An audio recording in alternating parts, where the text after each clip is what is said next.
Actually ಆಗಿ ಏನಾಗಿದೆ ಅಂತಂದ್ರೆ ನಮ್ದು ಇಲ್ಲಿ ಒಂದು 4 ಬಾಡಿಗೆ ಮನೆ ಇದೆ. ಪ್ರತಿಯೊಂದು ಬಾಡಿಗೆ ಮನೆದೂನು ಗ್ಲಾಸಸ್ ಏನಿದೆ ಪೂರ್ತಿ ಎಕ್ಸ್ಪ್ಲೋರ್ಡ್ ಆಗಿದೆ. ಫುಲ್ ಎಲ್ಲ ಇದಾಗಿ ಮತ್ತೆ ಡೋರ್ಸ್ ಕೂಡ ಲಾಕ್ ಹಾಕಿರೋದು ಆಟೋಮೆಟಿಕ್ ಆಗಿ ಓಪನ್ ಆಗಿದೆ. ಸೌಂಡ್ ಆ ಬ್ಲಾಸ್ಟ್ ಎಕ್ಸ್ಪ್ಲೋರ್ಡ್ ಆಗಿರೋ ಸೌಂಡ್ಗೆ ಆಟೋಮೆಟಿಕಲಿ ಎಲ್ಲ ಓಪನ್ ಆಗಿದೆ.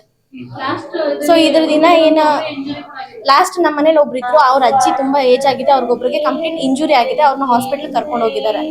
ಸೊ ಸದ್ಯಕ್ಕೆ ಇಷ್ಟು ಗೊತ್ತಾಗಿದೆ. Further informations ಅಷ್ಟಿದೆ.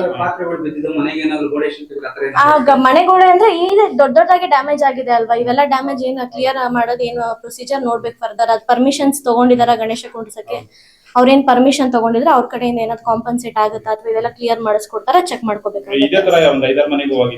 ಇಲ್ಲಿರೋ ಸುತ್ತಮುತ್ತ ಒಂದ್ 10-15 ಮನೆಗೆ ಸೇಮ್ ಆಗಿದೆ. ಇಲ್ಲ ನಾನು ಬಂದಿಲ್ಲಿ ಚೆಕ್ ಮಾಡಿದೆ. ಆಕ್ಚುಲಿ ನಾನು ರೆಂಟಲ್ ಓನರ್ ಅವರು. ಸೊ ನಾವು ಇಲ್ಲಿ ಬಂದ್ ಚೆಕ್ ಮಾಡಿದಾಗ ಇಲ್ಲಾಗಿತ್ತು. ಇಷ್ಟು ಫರ್ದರ್ ಇವಾಗ ಅಟ್ ಪ್ರೆಸೆಂಟ್ ಇಷ್ಟು ಡೀಟೇಲ್ಸ್ ನಮಗೆ ಗೊತ್ತಾಗಿದೆ. ಸೊ ಫರ್ದರ್ ಏನಿದೆ ಕಲೆಕ್ಟ್ ಮಾಡ್ಕೊಂಡು ನಾವು ಕ್ಲಿಯರ್ ಮಾಡ್ಕೊಳ್ಬೇಕಾಗುತ್ತೆ. ಹೌದು ಆಗಿದೆ. ಬಂಧನ ಅಂತ.